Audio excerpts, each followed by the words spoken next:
complicado. E aí, Marco, boa noite. Quero saber de você já. O que você está achando das movimentações? É normal essa espera, renovações de contrato, dispensas, né? Contratar algumas pessoas, não só jogadores de futebol também, né? Para ajudar também a comissão técnica. O que você está achando aí, cara?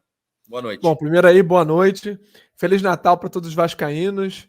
Boas festas de maneira geral, né? E falando mais especificamente de contratação, eu acho que, além de estar devagar, que gerou-se uma expectativa muito grande pela vinda do Alexandre Matos, né? Porque ele é aquele diretor executivo conhecido por trazer atletas em profusão, trazer muita gente, então anunciar 3, 4 jogadores de uma vez, né? E eu acho que num primeiro momento, talvez eles estejam focando ali numa questão de renovação de contratos importantes, e dispensa, né? Fazendo uma limpa de jogadores. E principalmente, algo que agora parece estar muito bem encaminhado, eu acho que ele deve ter recebido como missão primordial a renovação do Ramon. E que o planejamento todo do 2024 está sendo feito pautado no Ramon. Inclusive, existia aí essa expectativa de, no Natal, já terem anunciado o Ramon oficialmente, né? Do Vasco ter feito essa comunicação. E aí isso só corrobora ainda mais o nervosismo do torcedor com essa espécie de lentidão, né? Nessa demora para anunciar as coisas. E eu acho que a gente, assim, teve um upgrade do ano passado para esse ano, né? A gente está com um bom representante da associação, que é o Pedrinho, o Matos, que é um cara experiente, o Ramon, que tem anos-luz do Barbieri, então eu acho que no momento está devagar. Eu, como torcedor, queria já estar recebendo mais nomes, mas eu estou confiando ainda. Ainda tô confiando no trabalho. Tá no início. Vamos esperar, cara, porque assim, já se reapresenta, né, Edmundo, no dia 6, o Vasco da Gama, o elenco do Vasco, o que tiver de elenco aí. Tem algumas novidades, principalmente sobre o Ryan, né? O Ryan não vai nem na Copa São Paulo para estar com o time, com o elenco principal. Também acho que tem que estar mesmo, porque já é um jogador que tem que ser aproveitado, e parece que o Ramon vai aproveitá-lo. E uma coisa que pega, Edmundo, sobre o Ramon, aproveitando que o Marco falou até, é que parece que ele está um pouco incomodado com as coisas que ele pediu. Ele pediu algumas coisas, entre elas, né, a reforma do CT, né, uma reforma que parece que não é tão cara assim, principalmente os vestiários, ele pediu ali para dar uma arrumadinha, etc., umas coisas que ele considera, né, que é tranquila de fazer, e parece que a 777 está embaçando para liberar, para dar o dinheiro para poder fazer. Isso aí também é uma coisa que pode, né, Edmundo, pode piorar bastante, né, cara, porque é complicado você começar um trabalho combinando uma coisa e tendo outra também, né? Com certeza as informações precisam estar mais encontradas, né? A gente vive aqui numa província muito pequena, a Barra da Tijuca é quase que um condomínio gigante, né, Marcos? A gente que mora aqui, então a gente ouve falar muita coisa, né? Entre elas de que o Ramon Dias teria uma proposta para o mundo árabe. A segunda dela é que eles teriam, tanto Emiliano Dias quanto o Ramon Dias, teriam devolvido os carros que eles alugavam para ficar aqui no Rio de Janeiro. E a terceira, que é para mim a mais importante delas todas, o Emiliano tirou da bio dele ali, né, do Instagram, técnico auxiliar do Clube de Regatas Vasco da Gama, dando a entender que estava sem clube. Isso não é real porque eles têm contrato. Então, alguma coisa entre eles aí não está funcionando.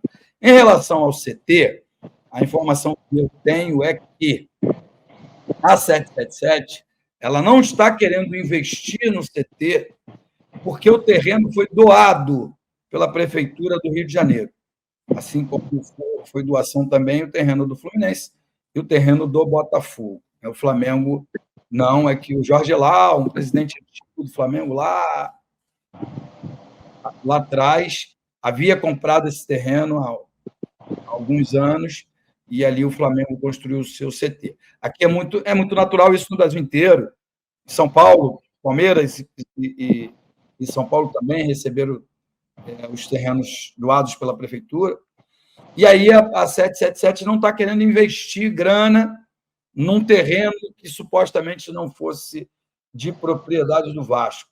Quer dizer, e aí, por isso teria criado um incômodo aí no Ramon Dias, que está curtindo as suas férias, né? Normal.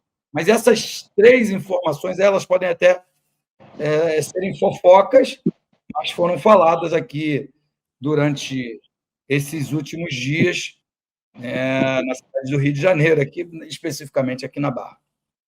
Olha lá, o Walter está falando que não é cedido, a prefeitura pode pedir de volta um dia, acho que esse deve ser o medo da 777, né? O que você acha, Marcos, sobre esse assunto, cara? Te preocupa um pouco o fato de não ser divulgado ainda a renovação com o Ramon Dias, que tem contrato até o fim de 24, a gente tem que lembrar disso também, né? Se for pensar por contrato, até o fim de 24, teoricamente, ele ficaria no Vasco, né? O que você acha desse assunto? Então, só fazendo um adendo ao que eu falei antes, quando eu citei as pessoas do futebol, tem o Lúcio Barbosa também, que é um profissional muito competente. Mas sobre a pergunta que você fez, eu acho que o Emiliano tá no futebol aí com o pai há um tempo e que ele não tirou ali da bio dele por nada. Com certeza foi um recado, foi para causar algum tipo de pressão. E aí eu imagino que o que você falou quando você fez a pergunta ao Edmundo tenha muito a ver com isso. Que se há acordos, foi uma forma deles também pressionarem para que esses acordos sejam cumpridos, né? E aí, a gente pensar, isso aí que o Edmundo falou faz todo sentido. Se o terreno não é da 777, ela não quer investir. Mas, pelo que eu entendi também, ele não está pedindo nenhuma reforma estrutural, algo de tijolo, viga, sabe? Que vai precisar de muita coisa, só uma reforma básica. Então, não daria muito para o Vasco usar isso como desculpa, né? E em relação à renovação dele, eu acho que a torcida já estava preocupada pela demora, que o que o Emiliano fez aumentou isso e que isso acabou e que existem propostas. Ponto. Mas que ele quer ficar no Vasco. Até porque, se ele não quisesse, eu imagino que a gente já teria mais notícias concretas sobre que time estaria mais próximo de levar ele ou não, pela temporada que ele fez. E as informações aí dos principais canais que cobrem o Vasco também é de que são detalhes mais burocráticos, né? São ajustes finos no contrato que estariam faltando para que o Ramon fosse anunciado. Então, eu vejo isso mais como uma pressão em si do que um desejo dele de sair. Eu imagino aí que talvez até antes do ano novo ele já vai ser anunciado. Imagino eu. Eu também acho que essa semana a gente vai ter novidade, espero que não só, né, do Ramon, mas também com alguns reforços, nem que sejam poucos, né? O Edmundo, te preocupa de alguma forma isso? Porque vale lembrar também que esse negócio de renovação de contrato, técnicos argentinos costumam ter esse imbróglio, pedir algumas coisas, sempre enrolar um pouco também, tem essa fama no mercado do futebol também. Te preocupa de alguma forma essa não renovação, não ter sido ainda divulgada? Não, preocupar não é a palavra, mas rusgas sempre são ruins, né? Desencontros sempre são ruins. Por quê eu estou dizendo isso? Porque ele devia estar participando do planejamento total de elenco, de pré-temporada, de estrutura de time. Aí todos os times do Rio, e eu vou falar um de cada time, por exemplo, só para você ver. E eu vou chegar no Vasco e não vou falar nenhum, porque não tem. Né? O Botafogo está se mexendo com o Jefinho, o Fluminense com o Luiz Henrique e com o próprio Renato Augusto, né? Renato Augusto. O Flamengo anunciou a grande contratação, né? Todo mundo achando que foi a melhor contratação do futebol brasileiro até agora. Enfim, o Galo, o Atlético Mineiro com o Gustavo Scarpa, dizendo que já chegaram a um acordo. Pelo menos são as notícias que a gente lê nos sites de esporte. E o Vasco nada.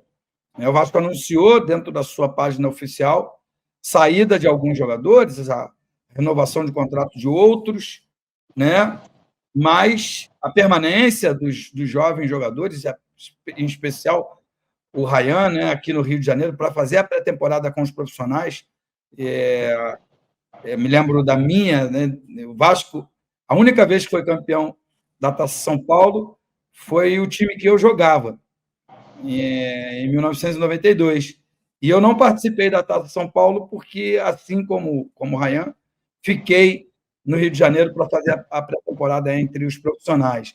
E o Vasco foi campeão no dia 25 de janeiro, como é tradicional, né, pelo aniversário da cidade de São Paulo, e eu estreiei no mesmo Pacaembu, onde meus amigos, meus companheiros foram campeões da Taça São Paulo, em cima do São Paulo. Eu estreiei no dia seguinte, no dia 26 de janeiro, tomara que o Ryan consiga ter uma trajetória tão bonita quanto eu tive com a camisa do Vasco.